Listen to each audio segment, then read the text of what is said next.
आप देख रहे हैं प्राइम टीवी, सच साहस सरोकार।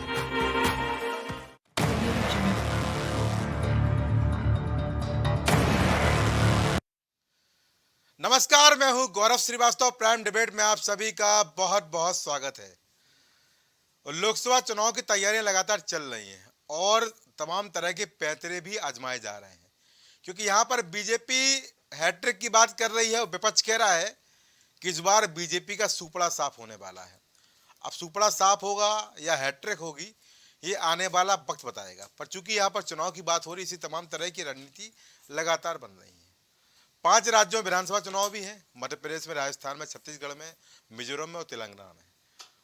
पर चुनावों को भी इसी तरह देखा जा रहा है कि सेमीफाइनल है। पर चुनाव से पहले जिस तरह से यहाँ पर INDIA गठबंधन का हाल है कि आपस में ही घमासान मचा हुआ है, बयान पे बयान आ रहे हैं और सभी वहां पर लड़ने की तैयारी कर रहे हैं। प्रत्याशी भी घोषित हो गए हैं। पर यहाँ पर हमारा मुद्दा इससे अलग एक नई व्यवस्था पर है, जहां पर महिलाओं को आगे बढ़ाने की बात कही जा रही है। हाँ, मैं मानता हूं, भले ही NCRB रिपोर्ट में महिला संबंधी अपराध के आंकड़े ज्यादा हों, भले ही महिलाएं यहाँ पर अपराध की शिकार ज्यादा होती हो, भले ही ना जाने कितने आंकड़े यहाँ पर कहा जा रहा है कि महिलाएं गायब हो रही हैं और तमाम राज्य इसमें शामिल हैं, लापता। ये मेरे आंकड़े नहीं है, ये आंकड़े सरकारी हैं। बेटी पढ़ाओ बेटी बचाओ का नारा भी दिया जाता है, पर उसके बावजूद ना जाने कितने ऐसे वीडियो वायरल हो जाते हैं जिनको देखकर देश भी शर्मसार होता है और मानवता भी शर्मसार होती है। तमाम घटनाएं सामने हैं, चाहे वो मध्य प्रदेश की हो, चाहे राजस्थान की हो, चाहे पश्चिम बंगाल की हो या मैनपुरी की हो। महिला महिला है और महिलाओं को हम एक ही रूप में देखेंगे, उनको राज्य के हिसाब से नहीं देखेंगे, क्योंकि हम राजनीति करने नहीं बैठे हैं, हम यहाँ पर बात करने बैठे हैं। और महिलाओं को राजनीति में आगे बढ़ाने की भी लगातार कवायद चल रही है। इसके लिए नारी शक्ति बंधन अधिनियम यहाँ पर लाया गया, लोकसभा में पास हुआ, राज्यसभा में पास हुआ, और हालांकि इसको अभी लागू होने में तमाम प्रक्रियाओं से गुजरना पड़ेगा, आसान नहीं है। पर चूंकि अब बीजेपी ने ये महत्वपूर्ण कदम उठाया था, तमाम जो पहले भी सरकारें लगी रही, पर यहाँ पर बीजेपी ने उस चीज़ को यहाँ पर पेश कर दिया और इसको पास भी करा लिया दोनों सदनों में, उच्च सदन राज्यसभा में और निम्न सदन आपका लोकसभा में। पर इसके बावजूद यहाँ पर विपक्ष आरोप बीजेपी पर लगाता रहा कि बीजेपी के केवल एक बात है, यहाँ पर किसी को कुछ नहीं मिलना है, बीजेपी केवल इसको चुनाव के रूप में देख रही है। तो यहाँ पर सुनने में जानकारी ये भी मिल रही है कि आगामी लोकसभा चुनाव में, यानी उत्तर प्रदेश में, महिलाओं को ज्यादा टिकट मिल सकते हैं। पिछली बार की अगर बात करें तो 11 लोगों को टिकट दिया गया था, जिसमें 9 लोग जीत कर आए थे, और ऐसी ही कुछ परिकल्पना इस बार भी लाई जा सकती है। और ये भी कहा जा रहा है कि इस बार 13% की 13.75% नहीं, बल्कि इस बार ये परसेंटेज 20 से 30% हो सकता है। और जब 20 से 30% होगा तो तमाम बड़े बड़े नाम के टिकट भी काटे जाएंगे। यानी बीजेपी पूरी तरह से यहाँ पर महिलाओं को आगे बढ़ाने के लिए एक नई व्यवस्था लाने वाली है, खासतौर से लोकसभा चुनाव में। मंत्री भी उतारे जा रहे हैं, सांसद भी उतारे जा रहे हैं, और यहाँ पर महिलाओं को भी भागीदारी बढ़ाई जा रही है। और सबसे महत्वपूर्ण बात है कि ऐसा ही कुछ फलसफा 2022 के चुनाव में कांग्रेस कर चुकी है, जब कांग्रेस की राष्ट्रीय महासचिव प्रियंका गांधी वाड्रा लड़के हूं लड़ सकती हूं का नारा लेकर आई थी, और 40% यानी 161 से ज्यादा सीटें उन्होंने महिलाओं को दी थी। पर जो रिजल्ट था वो एक महिला जीत कर आई थी, आरन्ना मिश्रा मोना। यानी सीट इतनी सारी, पर वहां पर परिणाम केवल एक। अब यहाँ पर महिला कार्ड जो यहाँ पर बात की जा रही है, उसका क्या हर्ष होने वाला है वो बात की बात है। पर फिलहाल एक इस मुद्दा है, उस मुद्दे पे छोटी सी रिपोर्ट देखिए, चर्चा को आगे बढ़ाते हैं।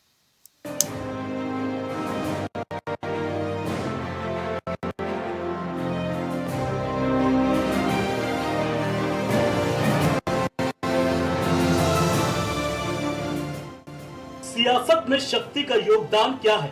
शक्ति उपासना के बिना सियासी भंवर में फंसी नाव को पार लगाना कितना मुश्किल होने वाला है, ये बात अमूमन हिंदुस्तान की हर राजनीतिक पार्टी जानती है। इसलिए देश में इस वक्त महिला शक्ति को लेकर सियासी चौखटों पर महाद्वंद चल रहा है। एक तरफ बीजेपी 2024 के महारा में उतरने से पहले शक्ति उपासना में लगी है, तो दूसरी तरफ इंडिया गठबंधन भी नारी शक्ति की वंदन करने में लगी है। जाहिर है 2024 के रण में सभी राजनीतिक दलों के सियासी शूरमाओं को इस बात का इल्म है कि महिला शक्ति को साधे बिना सियासत की सीढ़ियां चढ़ना बेहद मुश्किल है, जिसके लिए लोकसभा चुनाव से ठीक पहले संसद और विधानसभा में महिलाओं के लिए 33% आरक्षण का विधेयक पारित कराकर भाजपा सरकार ने महिला मतदाताओं को साधने का बहुत बड़ा दांव खेला है। भारतीय जनता पार्टी नारी शक्ति वंदना अधिनियम के दम पर आधी आबादी को पूरा हक दिलाने के वायदे से अपना जनाधार मजबूत करने में जुटी है। तो वहीं दूसरी तरफ कांग्रेस पार्टी ने भले ही लोकसभा और राज्यसभा में महिला आरक्षण विधेयक का समर्थन किया था, लेकिन पार्टी ने बिल को लेकर कई सवाल भी उठाए हैं। पार्टी ने मोदी सरकार पर महिलाओं से आरक्षण के नाम पर छल करने का आरोप लगाया है। महिला आरक्षण तो बड़ी अच्छी चीज है, उसके बाद ये दो क्लॉजेज, इसमें दो फुटनोट्स हमें मिले। एक की महिला आरक्षण करने से पहले महिला आरक्षण देने से पहले हमें सेंसस करना पड़ेगा, और दूसरा डिलिमिटेशन करना पड़ेगा, और इन दोनों चीजों को करने के लिए बहुत साल लगेंगे। सच्चाई यह है कि महिला आरक्षण को आज किया जा सकता है। 33% आज जो सीट्स हैं लोकसभा में, विधानसभा में, वो महिलाओं को दी जा सकती है। कोई कॉम्प्लिकेटेड मामला नहीं है, मगर सरकार वो नहीं करना चाहती है। सरकार ने ये देश के सामने रख दिया है, मगर रियलिटी ये है कि ये इंप्लीमेंट आज से 10 साल बाद होगा। ये भी नहीं मालूम कि होगा या नहीं होगा। तो एक प्रकार से ये डिस्ट्रैक्शन टैक्टिक है, डाइवर्जन टैक्टिक है। डाइवर्जन किस चीज से हो रहा है? डाइवर्जन ओबीसी सेंसस से हो रहा है। महिला आरक्षण पर घमासान और ऐलान के बीच अखिलेश यादव ने भी मध्य प्रदेश विधानसभा चुनावों में बड़ा ऐलान करते हुए कहा कि समाजवादी पार्टी मध्य प्रदेश में कुल 20% महिलाओं को टिकट देगी। साथ ही महिला आरक्षण बिल पर सवाल खड़े करते हुए बीजेपी पर भी निशाना साधा। लेकिन समाजवादी पार्टी की कोशिश होगी, जो समाजवादी पार्टी ने पक्ष रखा कि पिछड़े मुसलमान भाई, अल्पसंख्यक, उनकी भी भागीदारी हो, तो समाजवादी पार्टी अपने पार्टी स्तर पर जरूर विचार करेगी कि अगर हमें 20% भी महिलाएं लड़ानी पड़ी तो हम लोग 20% लड़ाने का काम करेंगे। महिला आरक्षण पर विपक्ष भले ही सरकार की नीयत पर सवाल उठा रही हो, लेकिन केंद्र में सत्ता की हैट्रिक लगाने के लिए बीजेपी अपनी खास प्लानिंग के तहत चुनावी मैदान में उतरने जा रही है। प्लानिंग के तहत महिला आरक्षण को 2024 के लोकसभा चुनावों में अमली जामा पहनाया जा सकता है, जिसके तहत महिला आरक्षण की एक झलक सीट बंटवारे में भी देखने को मिल सकती है। मिशन यूपी को हासिल करने के लिए एक बार फिर महिला नेताओं पर भरोसा जता सकती है। इस लिस्ट में स्मृति ईरानी से लेकर अपर्णा यादव तक के नाम शामिल हैं, जो इस बार प्रबल दावेदार माने जा रहे हैं। दरअसल महिलाओं के लिए अनेक स्कीम लाकर बीजेपी ने आधी आबादी में अपनी ठीक ठाक पैठ बना ली है। यही वजह है कि 2014 के बाद से बीजेपी को लगातार जीत पर जीत मिलती जा रही है। बीजेपी की जीत को बरकरार रखने में महिलाएं भी बड़ी भूमिका अदा कर रही हैं। 2022 चुनाव के समय में कांग्रेस की लड़की हूं लड़ सकती हूं की पोस्टर गर्ल आखिरी समय में बीजेपी में शामिल हो गई। उधर मुलायम सिंह यादव की छोटी बहू अपर्णा यादव ने बीजेपी का दामन थामकर सपा को हराने में एक मुख्य भूमिका निभाई थी। इसी तरह बीजेपी इस बार भी महिलाओं को लेकर बेहद सीरियस नजर आ रही है। माना जा रहा है कि इस बार बीजेपी महिला आरक्षण की एक छाप टिकट बंटवारे में दिखाकर ज्यादा से ज्यादा महिलाओं को अपने पाले में लाने की रणनीति पर काम कर सकती है।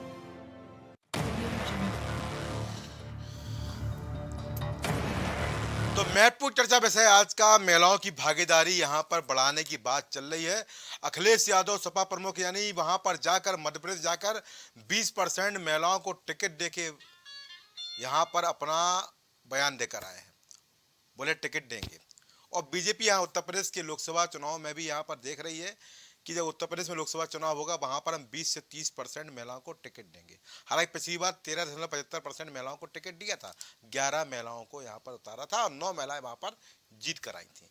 पर सबसे महत्वपूर्ण बात यहाँ पर यह है कि भागीदारी की चिंता सबको है, व्यवस्थाओं की चिंता सबको है, चुनाव की चिंता सबको है, सत्ता की चिंता सबको, हैट्रिक की चिंता सबको है, आंकड़ों की चिंता सबको है। पर जिन महिलाओं को हम भागीदारी देने की बात कर रहे हैं, उन महिलाओं को भागीदारी देने के बाद पद कितने देंगे, महकमे कितने देंगे, सम्मान कितना देंगे, मंत्री कितनों को बनाएंगे, ये भी बड़ा प्रश्न है। क्योंकि यहाँ पर उत्तर प्रदेश में भी अगर हम बात करें 17 की बात करें तो लगभग 43 महिलाएं जीत कर आई थी। इस बार भी 47 महिलाएं जीत कर आई हैं। पर पद कितनों को मिला है उत्तर प्रदेश की योगी सरकार में, यह आपको भी पता है, मुझे भी पता है। इसके साथ साथ लोकसभा चुनाव में भी हमने देखा है कि 82 से ज़्यादा लगभग महिलाएं वहाँ पर हैं और अगर आरक्षण लागू हो जाता तो 181 लगभग गिनती पहुँचती और वहाँ पर कितनों को पद मिला है ये भी आपके सामने है। तो केवल पद को देखना है नहीं, व्यवस्थाओं को देखना है और महिलाओं के लिए क्या करना है वो भी देखना है। केवल आधी आबादी का वोट बैंक नहीं बल्कि व्यवस्थाओं को देखना है। और यही हमारी आज की महत्वपूर्ण चर्चा विषय है। हमारे साथ मेहमान जुड़ चुके हैं। आप सबको रूबरू शमसी प्रवक्ता भाजपा के रूप में अपनी बात रखेंगे, प्रवक्ता सपा से कपिल श्रीवास्तव अपनी राय देंगे, प्रवक्ता कांग्रेस से सुधा मिश्रा अपनी राय देंगी, प्रवक्ता हमारी पार्टी से इरम रिजवी अपनी महत्वपूर्ण राय देंगी और समाज सेवी के रूप में हमारे साथ अजरा मोमिन जी मौजूद है जो अपनी समीक्षा करेंगी कि क्या स्थिति है और क्या सच है और क्या झूठ है। आप सभी का इस कार्यक्रम में बहुत बहुत स्वागत है। तो पहला सवाल प्रवक्ता भाजपा से, शमसी भाई कैसे हैं? धन्यवाद सर। प्रसन्न नजर आ रहे हैं। मास्टर स्ट्रोक बोलेंगे क्योंकि यहाँ पर मास्टर स्ट्रोक की बात सब कर रहे हैं जी। आरक्षण को लेकर भी मास्टर स्ट्रोक की बात कही गई। विपक्ष लगातार आपके ऊपर आरोप लगा रहा है। खैर विपक्ष का काम है आरोप लगाना और लगाना भी चाहिए, लोकतंत्र की खूबसूरती। मंत्री भी उतार रहे हैं, सांसद भी उतार रहे हैं और अब महिलाओं को भी यहाँ टिकट देने जा रहे हैं 20 से 30%। ये हैट्रिक की रणनीति है या कुछ ऐसी बात अंदर ही अंदर लग रही है, मंथन चल रहा है कि नुकसान ना हो जाए? 80 सीट जीतने का दावा और हैट्रिक की बात, आप ही समझा दीजिए। देखिए, आपका धन्यवाद और पैनल में आए हुए सभी लोगों का धन्यवाद। सभी लोगों को नमस्कार।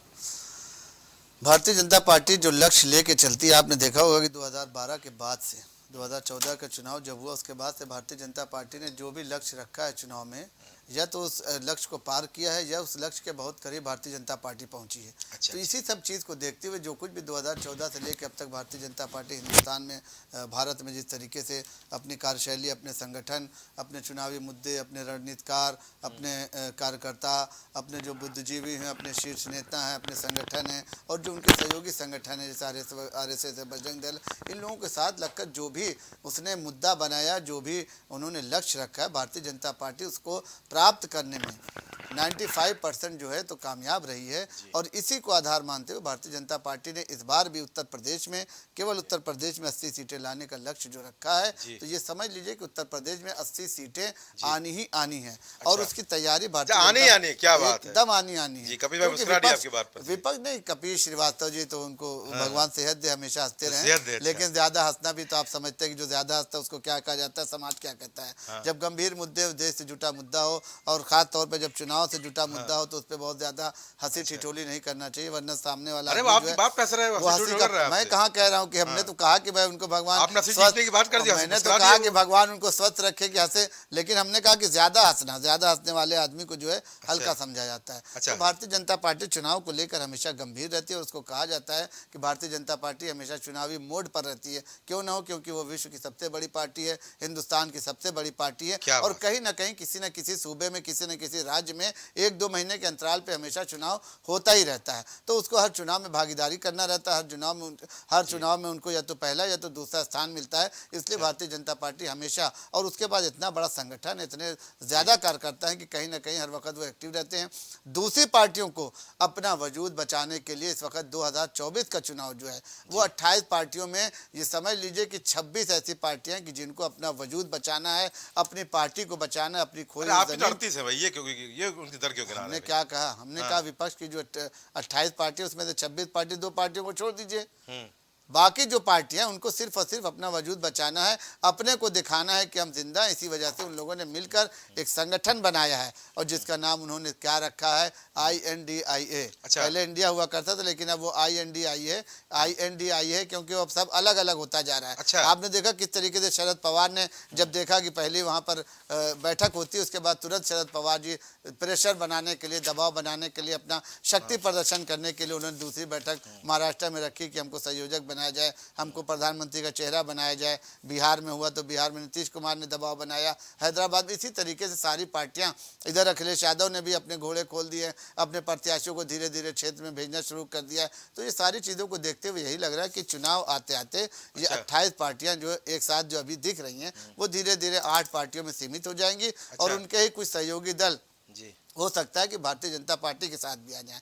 भारतीय जनता पार्टी जो, क्योंकि उसने पहले भी जो गठबंधन दल किया था, जो गठबंधन का धर्म होता है उसको निभाया, चाहे आपने उत्तर प्रदेश में भी देखा होगा और आपने केंद्र में भी देखा होगा। जिससे भी उन्होंने गठबंधन किया उसको पूरी ईमानदारी के साथ अपने साथ रखा और आज भी वो लगातार भारतीय जनता पार्टी के साथ बने हुए हैं। और 2024 का चुनाव जो होगा वो एक ऐतिहासिक चुनाव होगा और तीसरी बार मोदी जी भारत के प्रधानमंत्री बनकर आएंगे। ये बात 100% सच है।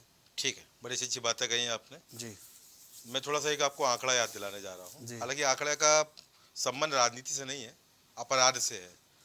पर 2019 से लेकर 2021 तक 13 लाख महिलाएं लापता हो गई हैं। ये मेरा आंकड़ा नहीं है, ये गृह मंत्रालय का आंकड़ा है, जानकारी कर सकते हैं।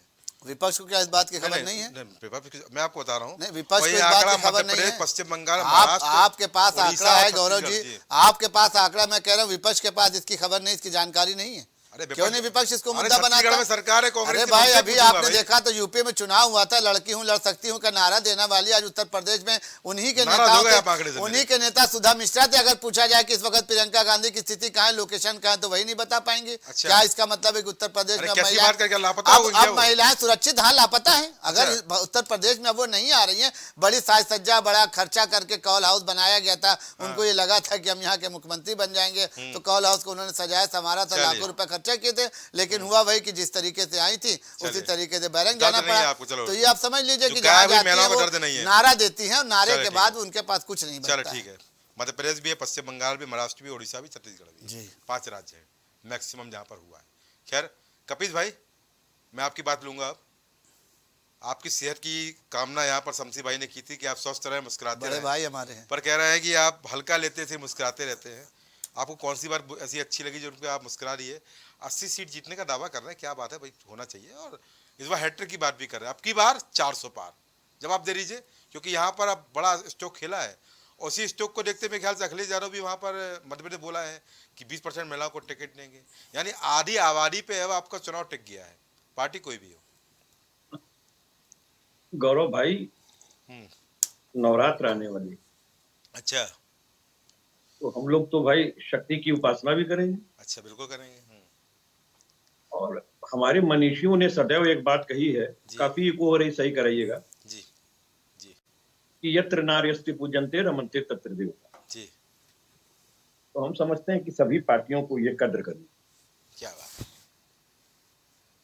लेकिन हम हंसने के पीछे एक कारण बता रहे हैं, क्योंकि हमारे मित्र ने जिस अंदाज में 80 में 80 कहा, हम तो कहते हैं 400 545 में 545 लीजिए, भलाई ले लीजिए आप पहले ही। या तो कह दीजिए कि कपिल श्रीवास्तव कह रहे हैं ये हल्की बात है, या हमारे मुस्कुरा देने को आप हल्की बात माने जी। क्योंकि पश्चिम बंगाल में भी आप क्लीन स्वीप कर रहे थे जी, और पिछले मध्य प्रदेश में भी कर रहे थे, जिसको बाद में आपने तोड़ फोड़ करके ईडी सीबीआई पैसा रुपया लगता। अच्छा। और महाराष्ट्र के अंदर तो संवैधानिक पीठ 5 जजों की कह दी कि अवैध तरीके से गिराई गई। अच्छा। अब इसको ये अपनी चंदन का टीका बना ले मस्तक पर, तो कोई दो राय नहीं है। अच्छा। कर सकते हैं, क्योंकि भाई देखिए इस शरीर में राम भी रहते हैं और रावण भी रहते हैं। अच्छा। तो अहंकार टूट के बोलता है। अच्छा। और अगर हम हंस देंगे तो ये हल्के में ले लेंगे। ले लो भैया, हल्के में लो, हल्के में लो। हम लोग हल्के ही लोग हैं जी, क्योंकि अगर हम लोग भारी होते तो फिर रावण का अहंकार साफ आ जाता। अच्छा। अब मैं दूसरी चीज कहता हूं जी, भाई देखिए कि जो महिला शक्ति बंधन अधिनियम इन्होंने बनाया है जी, हाँ बोल दिया, वो अभी आपने देखा कि जबलपुर में, वहां मध्य प्रदेश में लागू हो गया। दिलवा जी। दिया ना, देखा ना, नग्न एक देख लिया लड़की भाई। के साथ बिल्कुल। रेप हुआ, जी 8 किलोमीटर तक वो पैदल चलती रही, उसे कोई सरकार का एक कांस्टेबल तक रास्ते में नहीं मिला कि जी जिसको कपड़ा दिया जा सके। उसका कारण है, अरे कोई ऐसा सगा नहीं जिसको भाजपा ने ठगा नहीं। अच्छा, क्या बात। नारी शक्ति बंधन अधिनियम तो आप ले आए, हम्म लेकिन मैं उसकी सच्चाई बता देता हूं। हम्म, हमारे देश में जो संविधान है, संविधान का आर्टिकल 13(1) से 13(6) तक में विधि बनाने की प्रक्रिया दी गई और यह स्पष्ट कहा गया है कि कोई सम्मिश्रित संविदा के साथ कोई अधिनियम नहीं लाया जा सकता, और ना भूतलक्षी प्रभाव से और ना भविष्यलक्षी प्रभाव से। पढ़ लें, खाली हमारे लिए तो संविधान नहीं है, संविधान तो पूरे देश के लिए। बिल्कुल है। ये बात अलग है कि मैं बीइंग एडवोकेट, हमारे लिए वो गीता और कुरान है, जी हम ज्यादा पढ़ते। और तीसरी चीज कह दूं, आर्टिकल 82 और आर्टिकल 83A, 83 के अंदर जो है वो परिसीमन की बात कही गई है कि 2/3 मेजॉरिटी से परिसीमन जी हो बिल्कुल। सकेगा, जी और वो प्रत्येक जनगणना के बाद। तो 2026 में जब जनगणना, आपने सशर्त रख दिया कि हम परिसीमन के बाद देंगे, बिल्कुल। यानी कि आपने ये शर्त लगा दी और इसको भविष्य लक्ष्य बना दिया, शर्त के साथ भविष्य लक्ष्य। अरे भाई, विधेयक जब आता है पटल पर संसद की, लोकसभा उसको पास कर देती है, राज्यसभा उसको पास कर देती है, और जो ही महामहिम उसको हस्ताक्षरित करके अधिसूचित करती है, वो कानून में बदल जाता है। जी बिल्कुल। तो वो सम्मिश्रित संविदा के साथ भविष्य लक्ष्य कैसे हो सकता था? इसीलिए संविधान के अंदर केशवानंद भारती बनाम भारत संघ के बाद में जो हमारी सबसे बड़ी संवैधानिक पीठ 13 जजेस की बैठी थी, उसने कॉन्स्टिट्यूशन की अभिरक्षा अपने हाथ में रखी है और विधि को किसी नल एंड वाइड घोषित करने की। तो आपने 2026 में जब आप वो करा लेंगे, सेंसस करा लेंगे, उसके बाद आप कमेटी गठित करेंगे जो कि 83A के अंदर कहा गया है। बिल्कुल। वो 83 के अंदर जब परिसीमन की संस्तुति आ जाएगी और परिसीमन हो जाएगा, तब तो आप बात कर पाएंगे आगे। यानी कि आपने 29 से लेके 39 तक इसे उलझा दिया, और परिसीमन आसान नहीं है गौरव भाई। बिल्कुल नहीं। ये भारतीय जनता पार्टी नाखून रगड़वाने वाली है। अच्छा, ये गणेश जी को दूध पिला करके टनोटन दूध बढ़ाने वाले लोग हैं, ये आस्था चढ़ा करके परवान और नीचे से धरती खींच लेने वाले लोग। लीजिए। मैं क्यों कह रहा हूं, जब दक्षिण भारत में आबादी एक परिवार और क्या बोलते हैं एक बच्चे पे आ गया, वहां पर साक्षरता 99% और कुछ जगहों पे 100% का, और सबसे मिनिमम 80% है। और आप हमारे उत्तर भारत में उठा के देख लो कि हम उत्तर प्रदेश को लेके कहां खड़े, हम बिहार को लेकर के कहां खड़े, हम मध्य प्रदेश और छत्तीसगढ़ और राजस्थान को लेकर के कहां खड़े साक्षरता में और बच्चों में। यहाँ तो एक परिवार और कम से कम 2 और अधिक से अधिक 3, 4, 5, 6। अच्छा, नहीं है क्या? तो जब जनसंख्या उत्तर भारत की ज्यादा बड़ी है, दक्षिण भारत की सुकड़ी है, तो कहेंगे क्यों भैया पारितोष इन्हीं को दोगे जिन्होंने आबादी बढ़ाई? ये लड़ाई होगी और यही कराएंगे। अच्छा, ये कराएंगे। इसलिए इन्होंने कर दिया कि हम लाओ इस तरीके की बात कर दें जिससे आने वाले समय में हम महिला अधिकारों पे बैन लगा दें।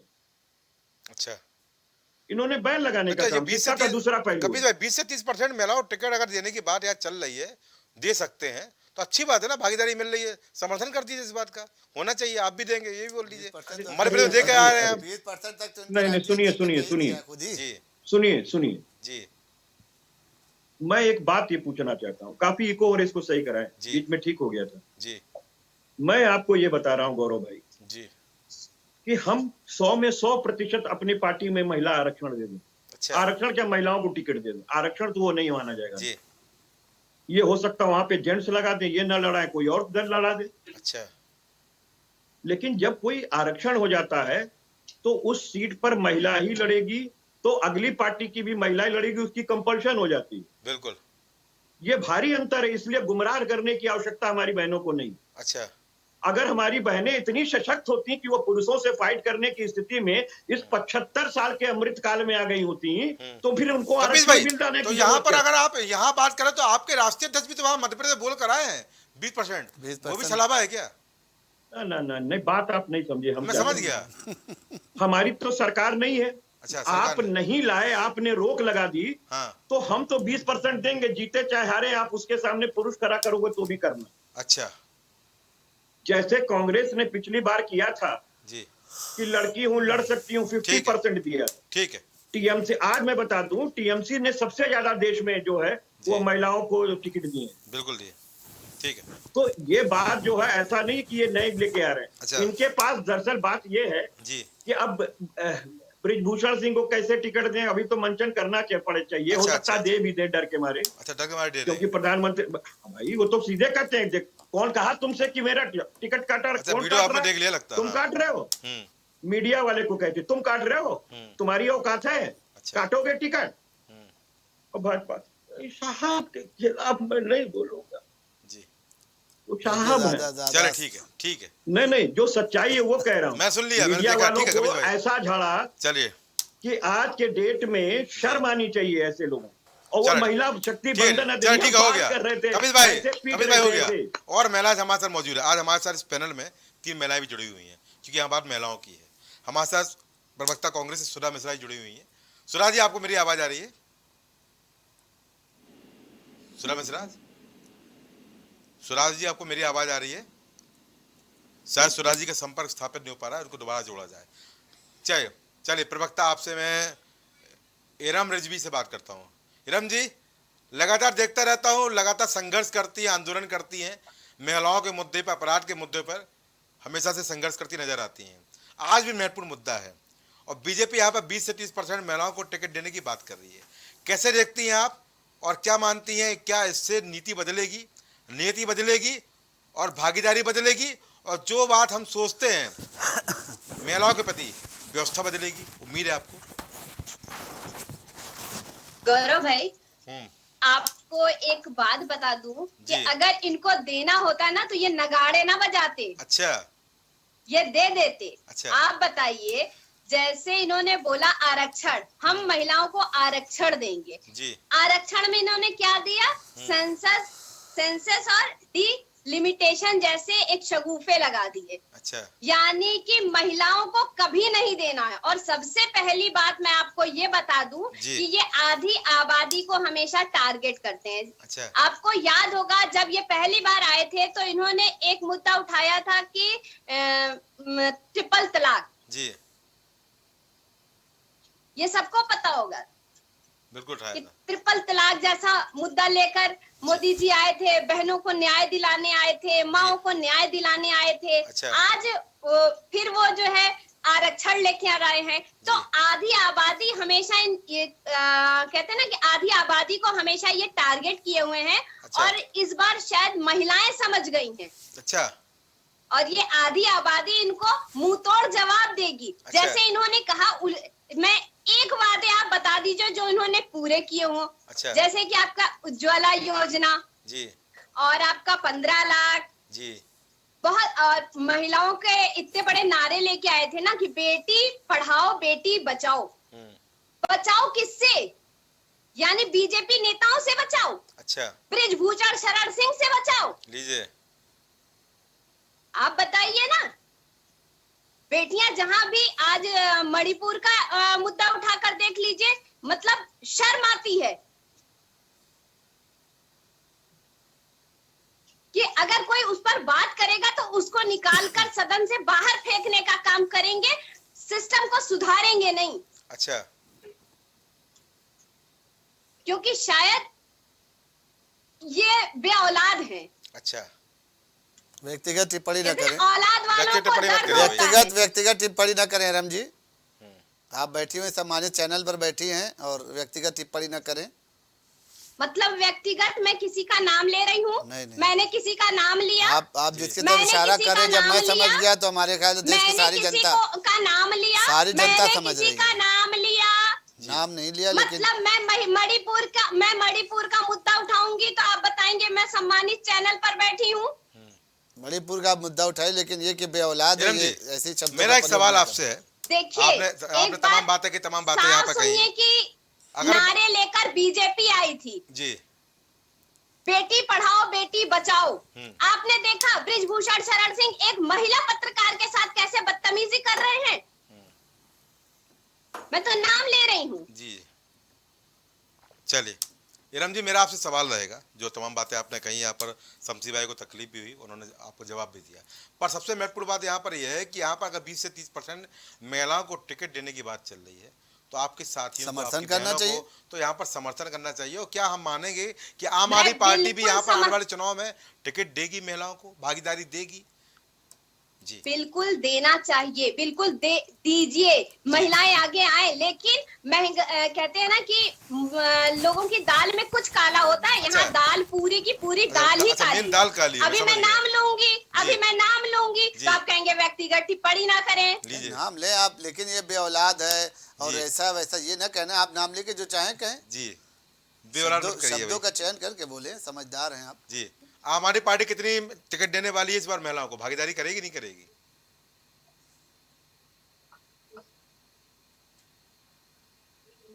जगह आप देखिए कि महिलाओं को बढ़ चढ़ कर हिस्सा मिलता है। अच्छा,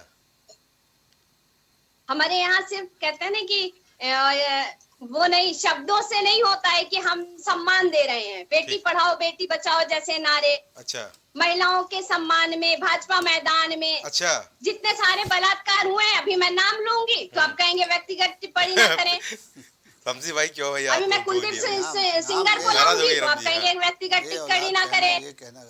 चलो ठीक है, मैं प्रवक्ता कांग्रेस के लेता हूँ। सुधा जी, लड़की हूँ लड़ सकती हूँ नारा लेकर आए थे, बड़ी संख्या में महिलाओं को टिकट भी दिए थे, पर जीत यहाँ केवल एक हासिल आई थी, आपको ही पता है, जानकारी होगी। अब यहाँ पर बीजेपी 20 से 30% महिलाओं को टिकट देने की तैयारी कर रही है। सूत्र बताते हो सकता है देंगे भी। अच्छा स्टोक, अच्छा कहना है, और महिलाओं की भागीदारी बढ़ रही है। तो हम क्या माने, इस बार विधानसभा चुनाव 2022 की तर्ज पर इस बार भी क्या आप 40% महिलाओं को टिकट देंगी, बीजेपी से आगे बढ़कर टिकट देंगी? क्योंकि परिणाम आपके पक्ष में आए नहीं थे। किस तरह देखती हैं बीजेपी के कदम को जो उठाने जा रही है, और आपकी क्या राय है? समर्थन करती हैं, और आपकी पार्टी में कितनी महिलाओं को आने वाले समय में लोकसभा चुनाव में टिकट मिल सकता है? सुना मिश्रा, प्रवक्ता कांग्रेस।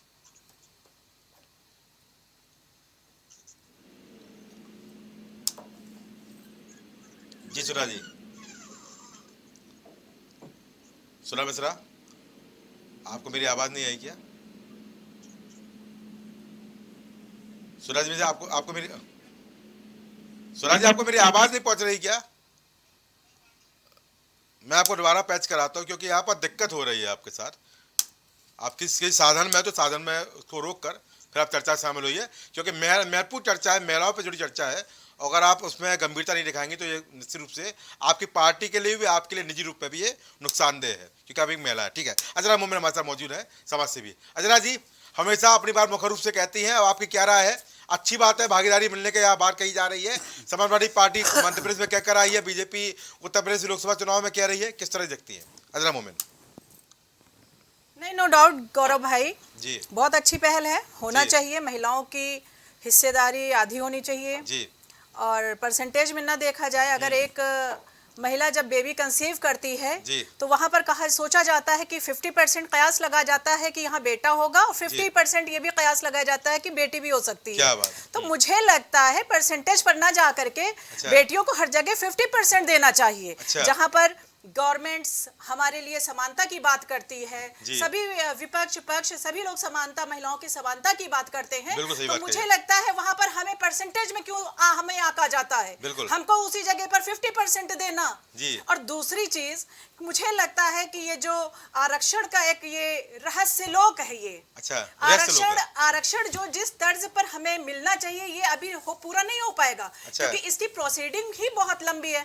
अगर आरक्षण देना था, मान माननीय प्रधानमंत्री जी जहां पर मुस्लिम महिलाओं के इतने हितैषी कहे जाते हैं, बहुत हितैषी हैं। 3 तलाक के मसले पर उन्होंने बहुत लंबी लंबी चीजें की, बहुत बड़ा अंजाम उन्होंने कर दिखाया।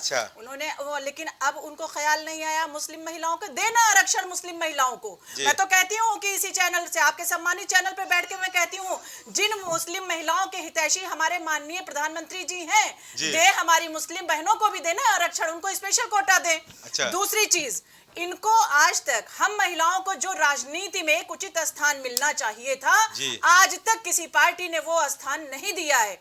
मैं पूछना चाहूंगी, हम अपने भाजपा के प्रवक्ता शमसी भाई जो हमारे छोटे भाई भी हैं, मैं इनसे सवाल करना चाहूंगी, आपके बहुत सारे एमएलएज ऐसे जीत करके, अभी आपने भी गौरव भाई जिक्र किया, आपने उनको, वो तो अपनी भूमिका उन्होंने जो वहां पर दिखाई, उससे उनको वो वहां के लोगों ने उनको जनप्रतिनिधि बनाया, वो उनका वहां का कैरेक्टर था, उन्होंने वहां काम किया। आपकी सरकार ने उन्हें कौन सी मंत्रिमंडल में शामिल कर लिया? कितनी महिलाओं को आपने मंत्रिमंडल में शामिल किया? नहीं किया। लेकिन बड़ा अफसोस लगता है कि हमको सिर्फ और सिर्फ छलावे के तहत यूज करना चाहते हैं। और यहाँ पर सिर्फ अगर देखा जाए तो मुझे लगता है इस तरीके का जो रहस्य बनाया जा रहा है, आरक्षण को एक मुद्दा बना लिया गया है, मुझे नहीं लगता है कि ये मोक्ष काल तक भी पूरा हो पाएगा। मोक्ष काल तक भी नहीं पूरा हो पाएगा। ये सिर्फ और सिर्फ हवाई में चल रहा है, एक अट्रैक्ट करने के लिए महिलाओं को। लेकिन महिलाएं भी शिक्षित हैं, महिलाएं जागरूक हैं कि आज आपके 9.5 साल बीत चुके हैं, आप मुस्लिम महिलाओं के इतने हितैषी बन के आए कि 3 तलाक पर आप इम्प्लीमेंटेशन कर देते हैं। लेकिन आरक्षण ऐसा जहां पर हम महिलाओं की बराबरी की हिस्सेदारी होनी चाहिए थी, अभी 9.5 साल आपने गुजार दिया। अब आप साहब अब सो के उठ रहे हैं, आपके पास वक्त खत्म, 1 साल बचा है, तब आप एक शगुफा लेके आते हैं। और मैं कहूंगी बहुत अच्छा काम कांग्रेस ने किया था, हालांकि मैं किसी दल में नहीं हूं, लेकिन कांग्रेस ने बहुत अच्छी पहल किया था असेंबली इलेक्शन में, जब उन्होंने ऐसी महिलाओं को, प्रियंका जी ने ये अनाउंस कर दिया था कि हम सबसे ज्यादा महिलाओं को देंगे। बहुत बड़ा काम उन्होंने किया हम महिलाओं के लिए, और उन्होंने ऐसी महिलाओं को देख दिया है कि जो विक्टिम रही हैं, विक्टिम महिलाओं को उन्होंने दिया है। करिए ना ऐसी पहल, खाली भाषणबाजी बयानबाजी से यहाँ पर आपके कह देने से हमें हिस्सेदारी थोड़ी नहीं मिल रही है। साहब आपके राज्य में तो हम महिलाओं के साथ बलात्कार हो जाता है, आप उनके बलात्कारियों को लेकर के आप संस्कारी बता देते हैं, ब्राह्मण बता देते हैं, तो आप हमारे आरक्षण की कहां से बात करते हैं? पहले हमारी इज्जत की तो रखवाली करिए। आप इज्जत आप मेरी बचा नहीं सकते हैं, समस्या आप हमारी सुन नहीं सकते हैं। अगर हम हमारे साथ यौन शोषण होता है, हम उसके लिए आते हैं, एप्लीकेशन लगाते हैं, गुहार लगाते हैं, आप हमको जेल की सलाखों में पीछे डाल देते हैं, और कर रहे हैं आप आरक्षण की बात। किस आरक्षण की बात करते हैं साहब? ठीक है, सुना मिश्रा जी, आपको मेरी आवाज आ रही है? चलिए ठीक है, सुना मिश्रा संपर्क स्थापित हो रहा है। मैं प्रवक्ता भाजपा से शमसी भाई, अजरा मोहम्मद जी बड़ा नाराज है, बहुत नाराज है, और अगर नाराज है तो उसकी वजह बोल रही है आप लोग हैं। आप बातें बड़ी बड़ी करते सिगुपा छोड़ते हैं, चुनाव आ गया तो आपको आबादी आ रही है। और अगर वास्तव में आधी आबादी मांगते हैं तो आधी आबादी को आरक्षण दे दीजिए। क्यों 33% की बात कर, क्यों 20-30% की बात कर रहे हैं? 50% की बात करिए भाई। 80 लोकसभा सीटें 40 दे दीजिए ना, क्या दिक्कत है? क्या डरते हैं? देखिए अजरा मुबीन जी ने बात तो सही कही कि भाई 50% कम से कम देना चाहिए था, लेकिन हमने कम से कम 33% से ऊपर बढ़कर तो बात की। 33% और 35% की तो बात थी। बाकी पार्टियां तो विरोध करने में लग गई, बाकी पार्टियों ने तो समर्थन भी नहीं किया। बाकी पार्टियां बहुत ज़्यादा, अखिलेश यादव नोट के 20% तक की बात की। भाई प्रियंका गांधी ने अगर 2022 के चुनाव में यूपी में 40% सीट देने के लिए कहा था। क्यों कहा था? क्योंकि उनके पास प्रत्याशी नहीं थे कांग्रेस के पास। कुछ प्रत्याशी मैदान छोड़कर भाग चुके थे। उनको अब जिंदत बचानी थी। उनको ये पता चल चुका था नहीं, उनको तो यूपी में पता चल चुका था कि योगी का जादू चल गया है यहाँ पर, और योगी राज आना है। तो बिला वजह के पुरुष प्रत्याशी जो है तो अपना कैरियर क्यों खत्म करते? तो उन्होंने पूरी तरीके से सरेंडर किया, और मजबूरी में प्रियंका गांधी ने ये फैसला लिया कि बलि का बकरा अगर बनाना है तो महिलाओं को बना दो। और 40% सीट उन्होंने दे दिया, टिकट दे दिया। और हुआ क्या, उसका अंजाम भी आप जानते हैं कि कितने प्रत्याशी जीत के कांग्रेस के आए, आपने देखा। महिला अगर आप करेंगे तो मैं भी बोलूंगा। महिला को आप बलि का बकरा कैसे कह सकते करते हैं। आप महिला को प्रियंका गांधी ने किया, प्रियंका गांधी ने बनाया, प्रियंका गांधी ने बनाया। ये नहीं हुआ कि चुनाव हो जाने के बाद उत्तर प्रदेश छोड़ के चली गई, उत्तर प्रदेश छोड़ के चली गई। अरे इसका मतलब यही है कि अब उत्तर प्रदेश में प्रियंका गांधी ने बनाया, प्रियंका गांधी ने जो टिकट दिया है, प्रियंका गांधी ने जो टिकट दोबारा से आना चाहिए ना लोकसभा में, लोकसभा में भी तो देना चाहिए 40%, क्यों नहीं दे रहे लोकसभा में? कहना चाहिए ना, हम तो आए ना, हम तो 30% के ऊपर आए, 35% तक आ रहे हैं। अरे कहा तो बनाया, बनाया। मैं कहूंगा 100 बार कहूंगा, प्रियंका गांधी ने यही किया है। जब उनके पास प्रत्याशी नहीं थे तो उन्होंने भोली भाली महिलाओं को टिकट के नाम पर बलि का बकरा बनाया। उनकी राजनीति पूरी प्रियंका गांधी ने खत्म कर दी। जवाब देंगे पुरुषों ने, ठीक है सुधा जी, आपको मेरी आवाज आ रही है? चलिए ठीक है, हो गया जी, मैं दोबारा लूंगा। क्या मेरी आवाज किसी को आ रही है क्या? चल ठीक है, चल ठीक है, चल ठीक है। समझी भाई, आपकी आवाज, आपकी ये बात हो गई। यहाँ पर सुधा जी बताइए, सुधा जी आपको मेरी आवाज आ रही है? सुधा जी आपसे संपर्क स्थापित नहीं हो पा रहा है शायद। सुधा जी आपको मेरी 24 में आखिरी बार उनकी आवाज सुनाई देगी, उसके पहले नहीं सुनाई देगी। सुधा जी आपको मेरी आवाज नहीं आई? चले ठीक है, चले ठीक है, चले ठीक है, बोलिए समझी भाई, अपनी बात पूरी करिए, बोलिए। तो मैं यही कह रहा हूँ कि जब उनको लगा, उनके पुरुष प्रत्याशियों ने, आप चाहे आप जांच करा कर देख लें कि जब प्रत्याशियों ने अपने पर्चे वापस ले लिए, उनको लग गया कि हम मैदान में नहीं लड़ पाएंगे, तो उन्होंने सरेंडर किया। उसके बाद प्रियंका गांधी ने आनंद फानन में अपने भाई से, सोनिया गांधी से मिलकर ये निर्णय लिया कि 40% टिकट दे दिया जाए, क्योंकि यहाँ पर पुरुष प्रत्याशी ही नहीं आ रहे हैं। इस वजह से उनको टिकट दिया गया। आज उनको लोकसभा में कम से कम कहना चाहिए था कि अगर मोदी जी 33% दे रहे हैं तो हम 40% देने को तैयार है। तब जाना जाता कि प्रियंका गांधी एक महिला है और महिलाओं का सम्मान करती है। पहली पहल की तो थी राजनीति भाई, विरोध कर रहे हैं। अरे हमने तो नया संसद और नया कानून बनाया, महिलाओं को सम्मान दिया। आपने देखा अभी यूपी में नगर निकाय उसमें भी आपने देखा संख्या में महिलाओं। गौरव भाई, पंचायत चुनाव हुआ था लखीमपुर के पास सीतापुर में, तो क्या हुआ था महिला के साथ? उसके साथ चीरहरण कर दिया था। अभी आरक्षण की बात चल रही, आरक्षण की बात चल रही है, बिल्कुल जुड़ी हुई चीजें हैं। महिला को सम्मान तो दीजिए भैया। चलिए बोलिए, कपिश भाई कुछ बोल रहे थे आप। कपिश भाई। गौरव भाई, मैं 2 बातें कहूंगा जी। मैं 2 बातों से जी अपनी चीजों को कहता हूं कि ये 2 बातें नहीं सही हैं। अच्छा। एक तो शमसी भाई ने कही जी, और एक हमारी बहन ईरम ने कही जी। बे औलाद कोई राजनीति में नहीं होता है। बिल्कुल। सरकार के पास तमाम औलादें होती हैं जी। ये बात अलग है कि ये सरकार किसे अपनी औलाद मानती है। क्या बात। अब भारतीय जनता पार्टी ने चंद पूंजीपतियों को अपनी औलाद माना है। लीजिए, ऐसे आए हैं, कुछ उन्हीं को दे दिया। मैं समझ गया, ऐसे आए हैं आप। तो ईरम बहन जी, आप आइंदा से सरकार को बे औलाद मत कहिए। अच्छा, लीजिए, क्योंकि उनके पास तो इतनी बड़ी औलाद है, 2 औलाद है, अडानी और अंबानी। लीजिए जी। तो एक तो ये, दूसरा मैं अपने शमशी भाई का कहूँ जी। शमशी भाई जी, कांग्रेस ने अगर बड़ा हृदय दिखा करके बहन बेटियों को सशक्त करने की कोशिश की तो आप उनका अपमान कर रहे हैं। लीजिए, हम तो कह रहे हैं लोकसभा में आकर भी तो करें। अरे भाई, अभी 24 का चुनाव आ रहा है, उसमें कहना चाहिए 40% महिलाओं को देंगे हम। आप क्यों घबरा गए? हाँ, अभी समय बाकी है ना। आप तो 33% देने जा रहे हैं ना। हाँ, आप 33% देंगे, वो 40 दे देंगे, इसमें क्या दिक्कत है? हम जीत विरोध कर रहे हैं, वो तो ओबीसी में लेके चले आए उसी में। अरे भाई सुनिए, तो 40 वो और 20 हमारे, 60% इंडिया दे देगी। लीजिए लीजिए, चिंता न कीजिए, लीजिए, दे देंगे। अब मैं एक बात कह रहा हूँ शमशी भाई जी, चुनाव में हारना अगर बल बेदी पे चढ़ना होता तो अटल जी भी चढ़े हैं, आडवाणी जी भी चढ़े हैं, तमाम लोग चढ़े हैं। लीजिए, तब आपने उनको भी चढ़ा दिया था का बलि बेदी पे? अरे चुनाव होता है, जनता सेवा का माध्यम चुनती है, कोई जीतता है कोई हारता है, वो प्रतिनिधित्व के लिए जीतता और हारता, अपने घर में मलाई खाने के लिए नहीं जी।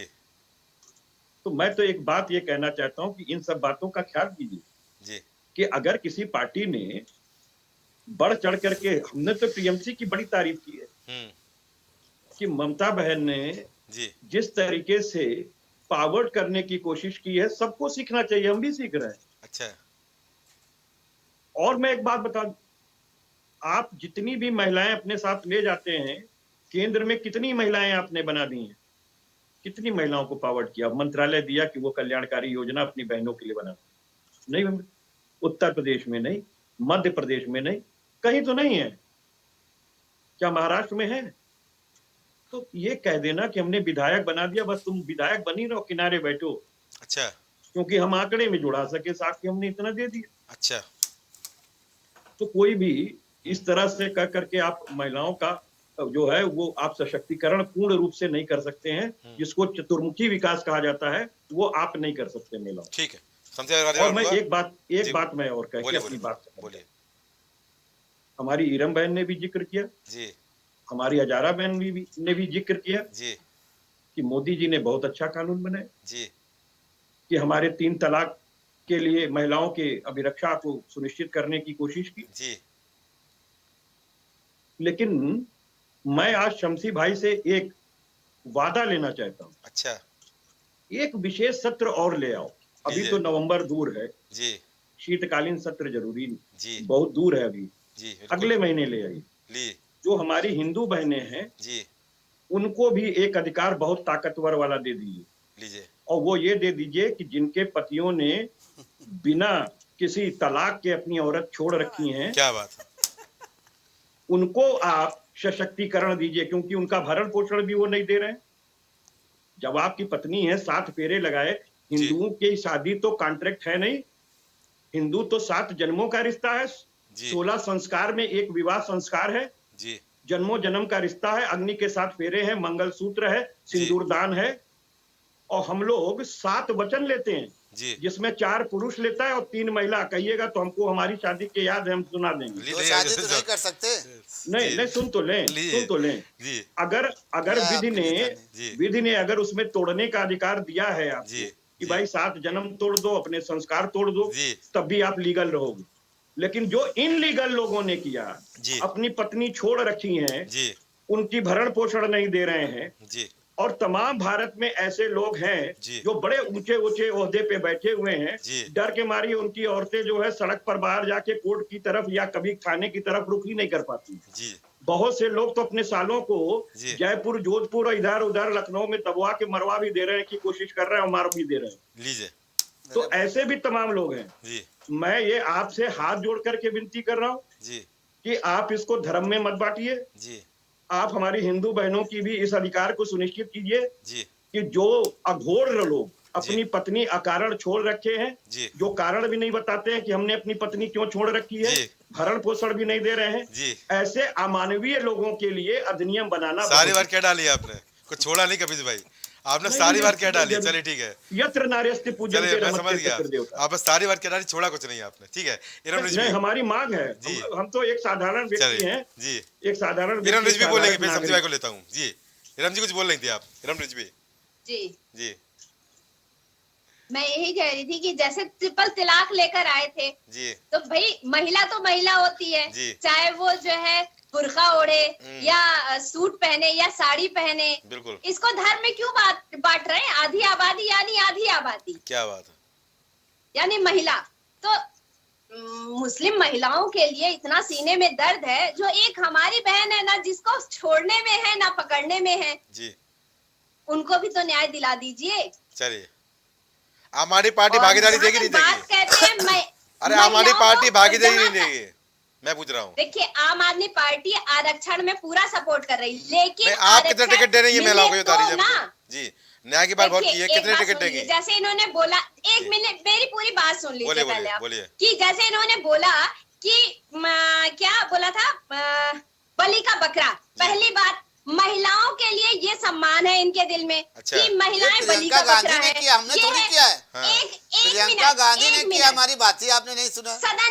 सदन में ये गाली दें, इनको बोलने दिया जाए। अच्छा, हमको सड़क पे बोलने ना दिया जाए, हमको संसद में बोलने ना दिया जाए, हमको यहाँ नहीं बोलने दिया जाए, अच्छा, टीवी चैनल पर ना बोलने दिया जाए। भाई साहब कितनी लगाम लगाए, अरे जरा मेरा सवाल ले लीजिए, आम आदमी पार्टी कितनी % महिलाओं को टिकट देगी बताइए? हमारी तरफ से हमारा भी समय आपके लिए, बोलिए कितना % टिकट देंगी जी? मैं पूछ रहा हूँ, आप कितनी मांग करती हैं? आप राष्ट्रीय संयोजक अरविंद केजरीवाल जी से कितनी मांग करती हैं, कितने % टिकट मिलना चाहिए महिलाओं को? न्याय की बात कर रही है ना, बताइए।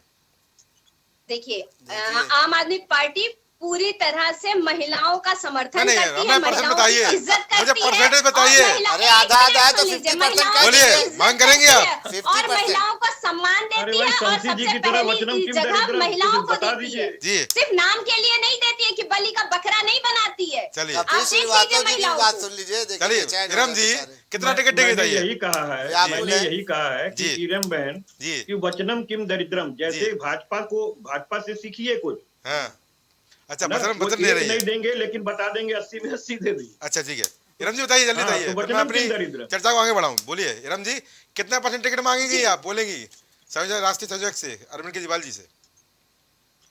देखिए मैंने आपसे पहले ही बता दिया, जो देते हैं ना वो कहते नहीं है, बता दीजिए भाई, आप जवाब दे रही है, बता दीजिए। 20%, 30%, 50% करके दिखाने में भरोसा रखते हैं। चलिए ठीक है, हम करके दिखाने अब आपका जवाब समझी में देंगे, फिर मैं मम्मी को लेता हूँ, आपका जवाब समझी देंगे। समझी भाई, जवाब दीजिए, फिर मैं देखिए इन्होंने कहा तो यही कि भाई आधी आबादी 50% है, तो ये तो 25% तक भी नहीं पहुंच पाए। इन्होंने 25% भी नहीं कहा कि हम कम से कम 25% कहेंगे। माननीय अखिलेश यादव जी ने कम से कम 20% तक पहुंचने की कोशिश की। तो आम आदमी पार्टी को तो आप समझ ही सकते हैं कि वो 25% में नहीं पहुंच पाए, लेकिन हमारे यहाँ भारतीय जनता पार्टी ने जो कहा है वो करके दिखाएगी। ये सिर्फ वचन नहीं है। कपिल श्रीवास्तव जी जो बार बार उंगली उठा रहे हैं, तो थोड़ा सा उंगली करना कम करिए, बात दूसरे की सुना करिए।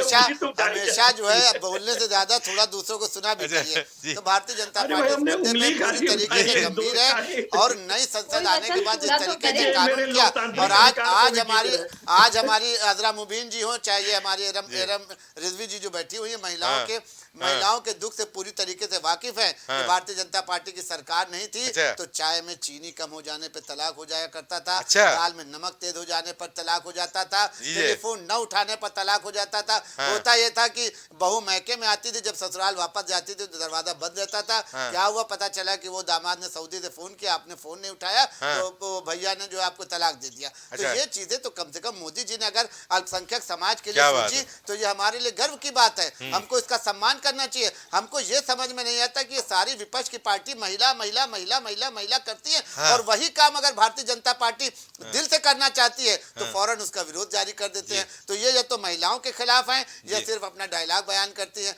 अगर मोदी जी ने कहा, अगर मोदी जी ने कहा, टिप्पणी कर रहे हैं, अगर मोदी जी ने कहा कि 33% हम आरक्षण दे रहे हैं, तो आपको कहना ये चाहिए कि 40% दीजिए। मैं अजरा मुबीन जी का समर्थन करता हूँ कि उन्होंने कहा कि आधी आबादी 50% करना चाहिए, ये बात समझ में आती है। लेकिन ये एरम रिजवी जी बेचारी समझ में नहीं आ रहा है, क्योंकि उनकी बात केजरीवाल तक पहुंची नहीं पाई।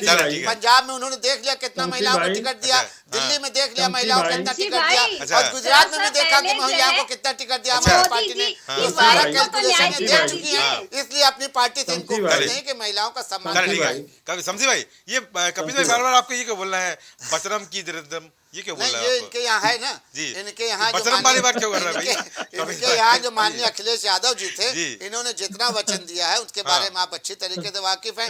एक आदमी जिसने पूरी पार्टी को आज समाप्त कर दिया है, एक आदमी एक परिवार एक आदमी की पार्टी, हम स्टार प्रचारक हैं, अभी राष्ट्रीय अध्यक्ष हैं, अभी मुख्यमंत्री बनेंगे, अभी लोकसभा का चुनाव लड़ेंगे। तो इसी वजह से आज समाजवादी पार्टी लगातार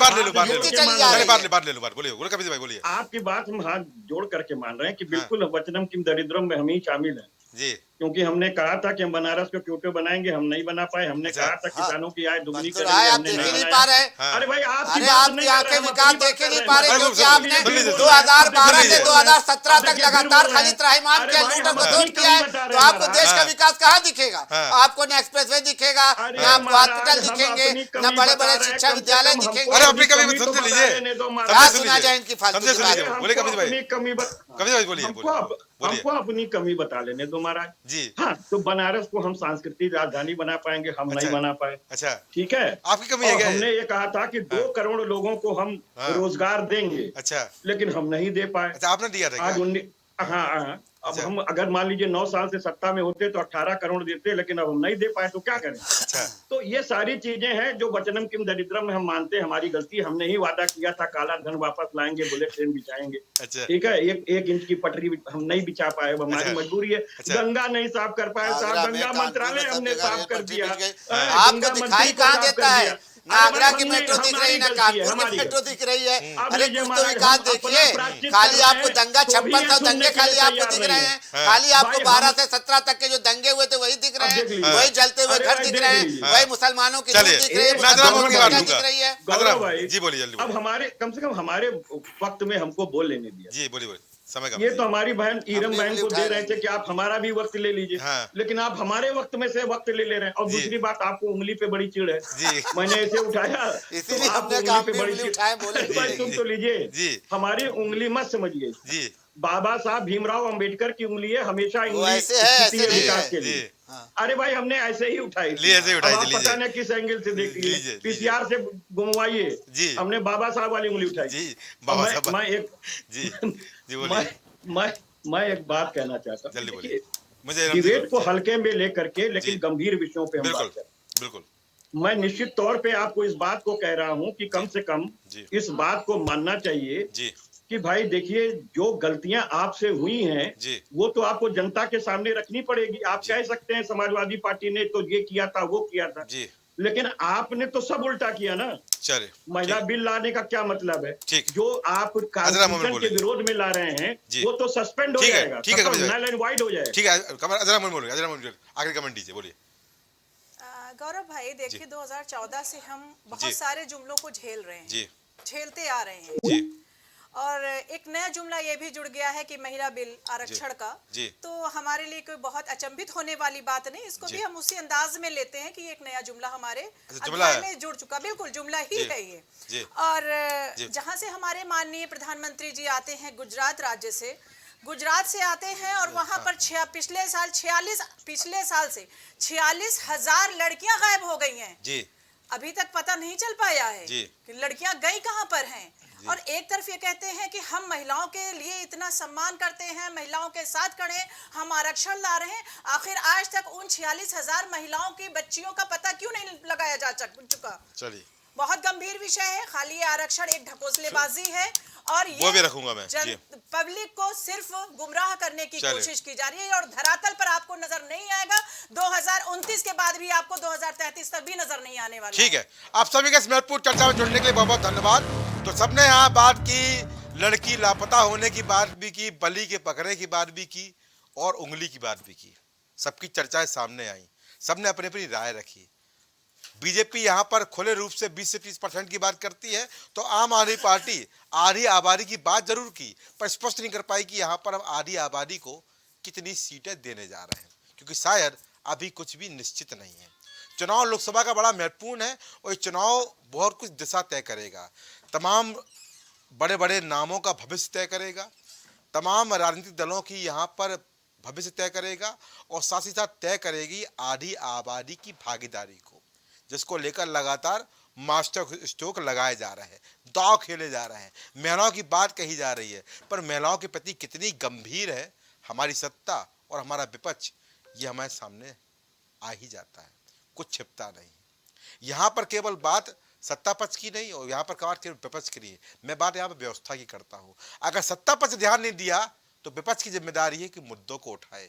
अगर सत्ता पक्ष का ध्यान नहीं आ रहा है तो विपक्ष की जिम्मेदारी है कि मुद्दों के लिए रोड पर आए, सड़क पर आए, आंदोलन करे, स्थिति से रूबरू कराए।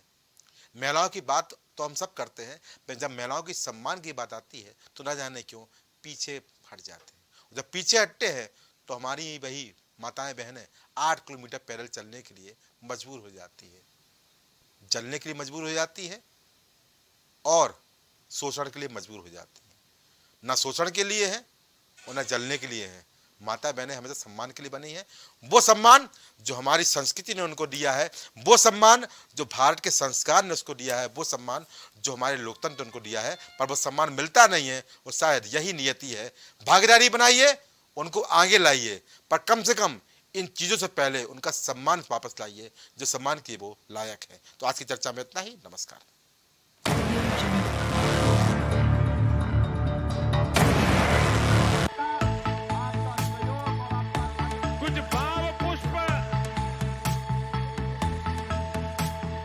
आप देख रहे हैं प्राइम टीवी, सच साहस सरोकार।